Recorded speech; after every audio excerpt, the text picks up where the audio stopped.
আমাদের খবরেই শিলনোড়া পড়ল। আমাদের খবরে শিলনোড়া পড়ল। মূলত বঙ্গীয় কিছু সংবাদ মাধ্যম নিয়ে আলোচনা করব। যারা ওই আইএসএল নিয়ে অদ্ভুত অদ্ভুত কিছু দাবি করছে। তো তাদের নিয়ে আলোচনার পূর্বে বলি যে গতকাল দেখলাম এক ব্যক্তি, জানি না তার পরিচয়, সে এখনও গো ধরে বসেছিল, মানে তখনও, মানে গতকাল পর্যন্ত গো ধরে বসেছিল যে যদি কোনোভাবে এফএসডিএলকে আইএসএলটা পাইয়ে দেওয়া যায়, মানে আইএসএলের মালিকানাটা পাইয়ে দেওয়া যায়। তো সে তর্ক করছিল আমার চ্যাট ফোরামে, বলছিল কোথায় অস্ট্রেলিয়ার লিগে তো প্রাইভেট কোম্পানি চালাচ্ছে। তো আমি তাকে বললাম, দেখো ভাই, আমি কনস্টিটিউশনটা দেখেছি অস্ট্রেলিয়ার, তো সেখানে কিন্তু বলা আছে যে মালিকানা অস্ট্রেলিয়া ফুটবল ফেডারেশনের হাতেই থাকবে। তো সে বলে চলেছে না, ওখানে তো প্রাইভেট কোম্পানিরা চালায়। কারণ দেখো, আমি ইপিএলের পুরো স্ট্রাকচারটা দেখেছি ডিটেলে, ওখানকার কনস্টিটিউশনটা, ইংল্যান্ড ফুটবল অ্যাসোসিয়েশন ইএফএল, এবং সেখানকার কনস্টিটিউশনের মধ্যেই ঢোকানো আছে ওখানকার ইপিএলের বিভিন্ন ক্লাবের প্রতিনিধিদের। মানে তারা চালায় যে, আমরা তো ভাবি দূর থেকে, আমাদের সব দেশি বাঙালি যেসব সংবাদ মাধ্যম বলছে যে ইপিএলে তো ক্লাব চালাচ্ছে, কিছু সেদিন দেখলাম ওই ধেরে দেবজিৎ ঘোষও বলছে। এটা কিন্তু আপনার দূর থেকে মনে হচ্ছে ম্যাজিক হচ্ছে, কিছু একটা ম্যাজিক হচ্ছে, ক্লাবরা চালাচ্ছে। বেসিক্যালি ক্লাবরা কিন্তু সংগঠনের ভেতর বা এআইএফএফের, ইংল্যান্ড ফুটবল এফের ভেতরেই রয়েছে, ঠিক আছে? তো সে তখনও বলেছে যে অস্ট্রেলিয়াতে কি এই অস্ট্রেলিয়া তো ইংল্যান্ড, তো অস্ট্রেলিয়া ইংল্যান্ড তো এফসির মধ্যে না। তো তখন আমি একবার সার্চ করলাম করে অস্ট্রেলিয়ার ফুটবল যে এফের কি নামটা ভুলে গেছি, তার কনস্টিটিউশন ওয়েবসাইট খুলে কনস্টিটিউশনে পড়লাম। সেখানেও দেখলাম যথারীতি টোকা আছে। দেখুন, ইংল্যান্ড থেকেই কিন্তু ওই লোকজন গেছিলো অস্ট্রেলিয়া, যেভাবে অস্ট্রেলিয়া তৈরি হয়েছিল। অস্ট্রেলিয়া ল্যাজের মতন ইংল্যান্ডের ফলো করবে, দেখে এটা ফলো না করে উপায় ছিল না, কেননা এএফসি বাই ফিফা অ্যালাউ করে না। কেন এতদিন ভারতকে অ্যালাউ করেছিল, কিভাবে কি অ্যালাউ করেছিল জানি না। যে আইএসএলে চালাচ্ছিল আপনার এফএসডিএল, আপনি যতই বলুন আমাদের লালটু বাবু এর অনেকে অনেক কিছু দাবি দাবা করে, কিন্তু বেসিক্যালি চালাচ্ছিল এফএসডিএল। কেন বেসিক্যালি, কোন ফ্র্যাঞ্চাইজিকে তারা নেবে বা কোন ক্লাবকে তারা নেবে কি নেবে না, টেন্ডার ফ্লোট করবে কি করবে না, নিলে সেটা ইভ্যালুয়েট করা, তারপর তার ডিসিশন, সেটা হ্যাঁ কি না, পুরোটা এফএসডিএল করছিল। মানে ওটা শুধু কমার্শিয়াল না, মানে আপনি একটা ক্যাশিয়ারকে রেখে দিচ্ছেন এরকম নয়, সে সমস্ত সিদ্ধান্তই নিচ্ছিল, মেজর অ্যাডমিনিস্ট্রেটিভ ডিসিশন, ঠিক আছে? তো সেই ক্ষেত্রে এএফএফ অবশ্যই ছিল না মালিক, হয়তো কাগজে কলমে মালিক হলেও কোনোভাবেই মালিক ছিল না। আপনারা ইনফ্যাক্ট দেখবেন যে এআইএফএফ কোনো খবরও দিত না আইএসএলের, মানে এআইএফকে পুরোপুরি আলাদা করে রেখে দিয়েছিল। ওই বৃদ্ধ বাবা, নাও টাকা নাও, বাড়িতে মুখ বুঝে বসে থাকো। এবার আসা যাক ওই আমাদের খবরে শিলনোড়া পড়ল।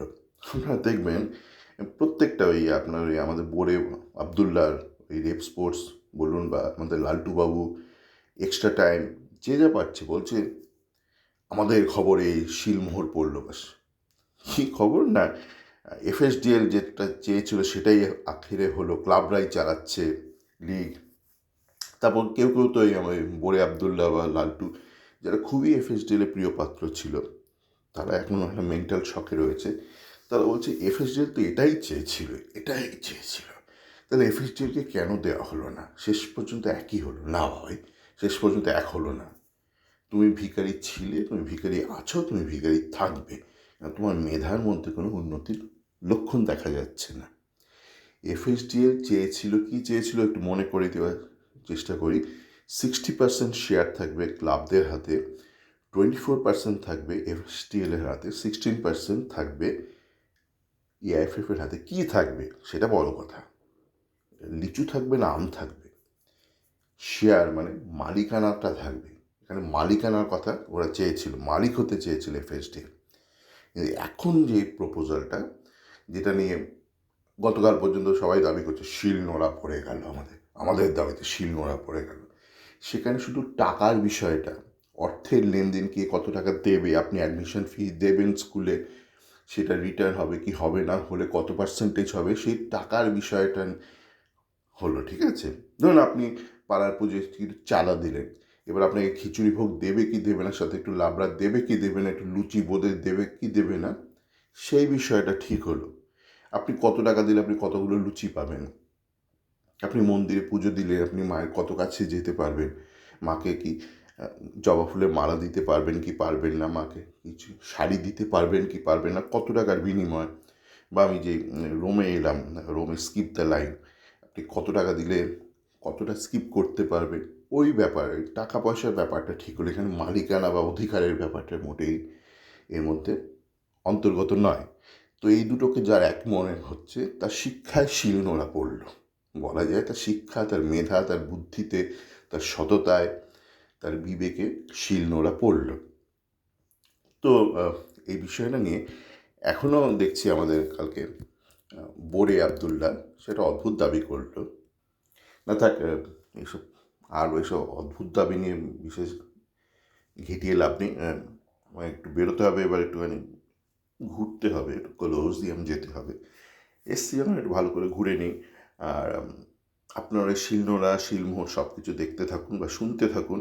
আর একটু জেনে শুনে একটু মানে জেগে শুনবেন, হ্যাঁ, মানে এরা আলফাল বলে যাবে সেই শুনে আপনারা নাচবেন না। মানে এরা এতকাল এফএসডিএল ছত্রছায়া ছিল, গুড় বাদাম এরা খাচ্ছিল, হ্যাঁ।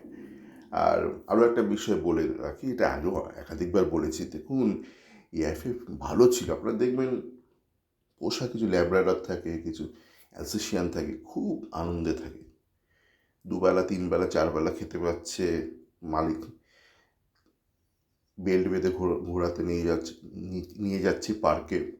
এই সুখের জীবন কে ছাড়তে চায়? এআইএফএফও চায়নি, এআইএফএফও চায়নি, এএফকে বাধ্য করা হয়েছে যে না ভাই, এটা ভারতবর্ষ নয়, মানে ভারতবর্ষের রাজনীতি নয় যে একটা প্রাইভেট কোম্পানি সমস্ত কিছু নিয়ন্ত্রণ করবে। এটা ফুটবল, এখানে ইন্টারন্যাশনাল নিয়ম চলবে, এটা তোমার দেশের নিয়ম, তোমার দেশের রীতি চলবে না যে একটা প্রাইভেট কোম্পানি সমস্ত কিছু নিয়ন্ত্রণ করবে। সেই জন্য বাধ্য হয়ে করেছে। এএফকে গালাগাল দিন, কিন্তু জেনে শুনে গালাগালটা দিন। এএফএ এটা ইচ্ছে করে করেনি। অনেকে বলছে এএফএ মালিক হতে চেয়েছিল, না চায়নি, বাধ্য করা হয়েছে, এএফসি থেকে বাধ্য করা হয়েছে। যদি এএফসি না থাকতো এএফএ সব কিছু বেচে দিত, সিঙ্গারা, ওই যে শেষ পাতে যে অনেকে বলে না শুধু চা সামোসা মিটিং হচ্ছে, চা সামোসাটা প্রাইভেটাইজ করে দিত, বাধ্য হয়েছে। ঠিক আছে, সজাগ থাকুন, বেঁচে থাকুন, ভালো থাকবেন।